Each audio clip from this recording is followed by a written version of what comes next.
Good girl, Roo. Good boy, Oakley. Good boy, Felix. So it did take a little bit, sort of for my nervous system probably to recover. Yeah, I was just quite exhausted today. And we are back at the park. So yesterday, oh boy, yesterday was quite an incident. We had just gotten to the park.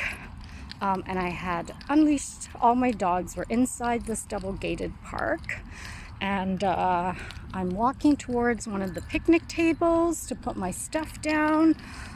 Didn't make it there, and then I noticed this dog lying on the ground with a bunch of dogs around it, and two of those dogs around that dog were part of my pack. So it was Jasper and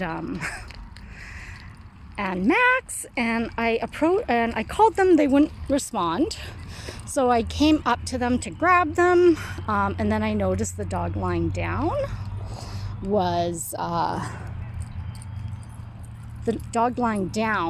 had a diaper on, and the owner was kind of standing right there. And I said, well, why does your dog have a diaper on? And she said, oh, it's because she's menstruating. She's, so I guess apparently she's in heat. I don't know, or at the end of her heat. I'm not sure how their cycle works. And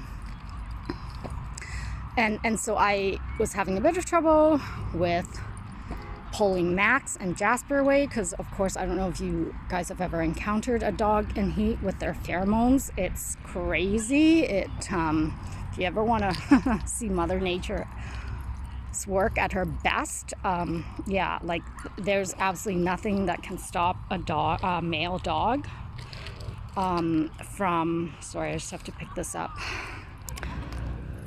Okay, so to continue my story, so while I was pulling Jasper and Max away, Nikki here, so she had just been dropped off the evening before, so she's new to me. I believe she has been with me once.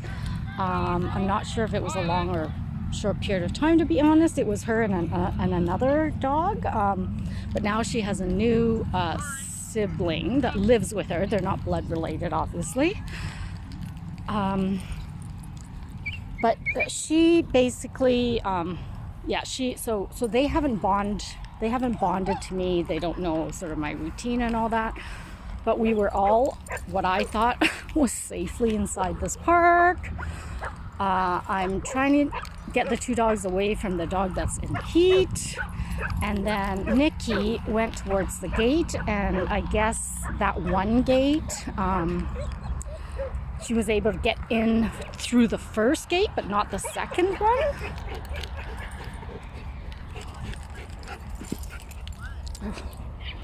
Max, watch where you're going. And anyways, quick as it happened, this lady was letting out her dog. So in the meantime, of course, I'm trying to get these two dogs, and I'm trying to walk towards the gate to get Nikki, and I didn't think it was that much of an emergency. I just thought, well, it's gated. She just went through the first gate. She's still, kept inside the second enclosure. And then apparently, oh sorry, there was a mosquito. And then apparently a lady let her little dog, she had two or three of them, plus like into that little enclosure, and then she let her dogs out and they were unleashed. So then Nikki got out with her dogs and just started bolting.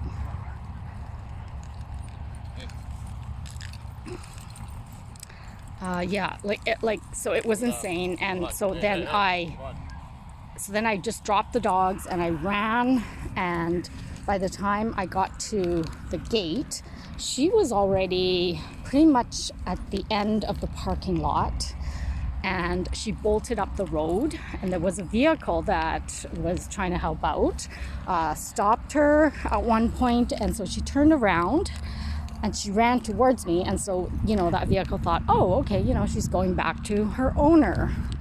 And so, and that's what I thought too, because she was running towards me. Then when she was 1 block away from me, she turned and ran up the other block. And oh my God, so yeah, I ran and ran. And when a dog is bolting, they are fast. Like, they've got one thing on their mind, and that is to get to their owner, and they'll just run until they get to their owner almost. It's a really weird phenomenon. They're basically on adrenaline. And sorry, I'm just looking for Felix. He's up ahead there. Good girl, Rue. Good girl. Yeah, so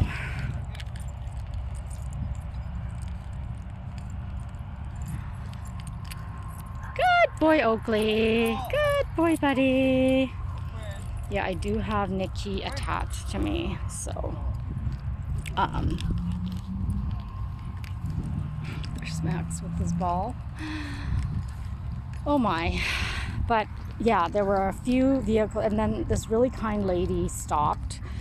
She saw Nikki run, and then she saw me running, and she said, "Is that your dog? Do you want to get it?" And she said, "Hop in." We hopped into her car, and I had the GPS tracker on Nikki, so we were able to trace where she was. She was at Kentwood Ford, heading towards there.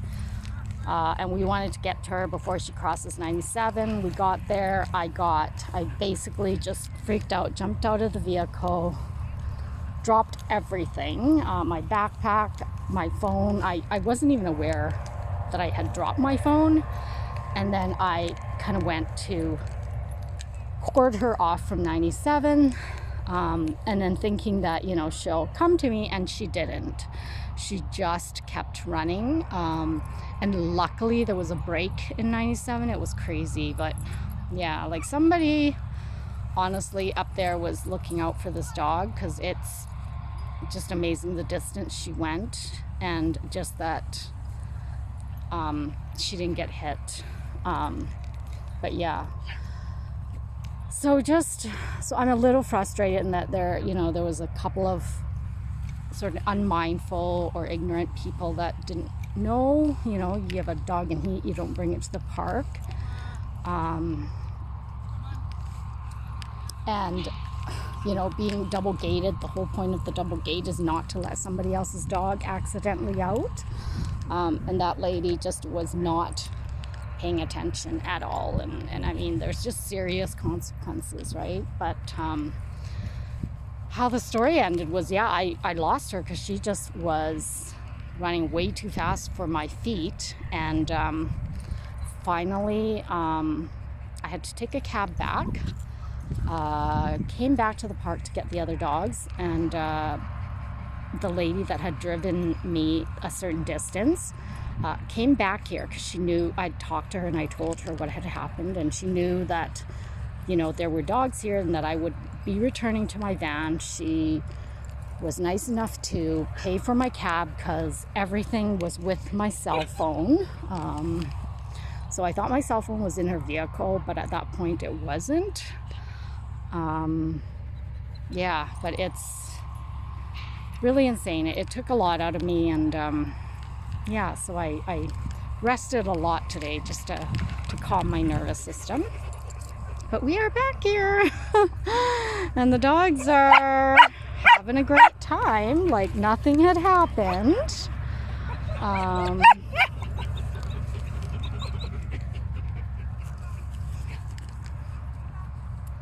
But yeah, I can't get over that, you know, like, just, I mean, I should by now, but I know,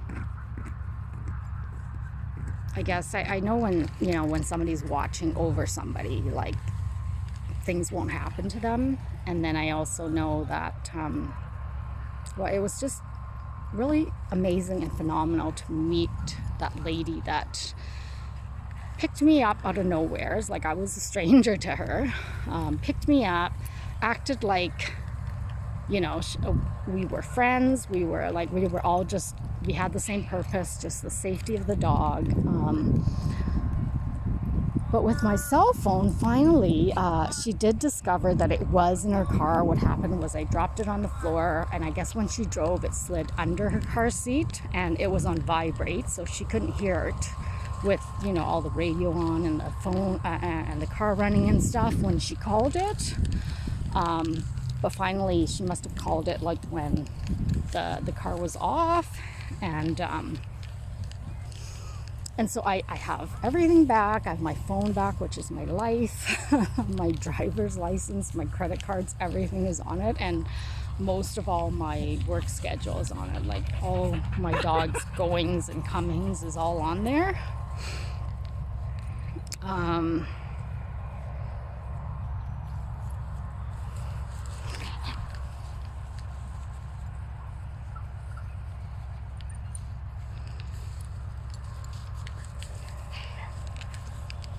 Yeah, Nikki kind of still is looking, you know, for kind of a way out. Like, I honestly don't remember her being this way, because I did take them out last time when her and Buddy were with me. Or at least that's what my memory says. This is like 4 or 5 years ago that she was with me, so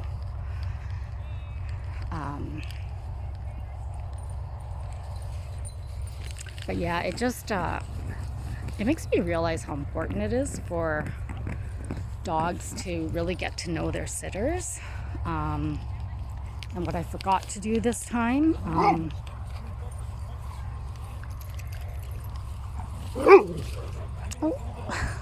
he's like, I don't want to play, buddy. Oh, he's an older dog. Good boy. Good boy, bud. Max, are you gonna drop it? You gonna drop it, Max? Good boy, Max.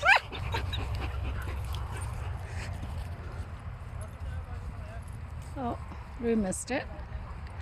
But yeah, like I'm just so used to getting all my repeats, and they all, once they come, they know, they're calm. But what I do with new clients is I strongly recommend a daycare and an overnight, usually the week prior to their stay, because then they get that opportunity to be with me and to realize, oh, I get dropped off at this place and then I get picked up.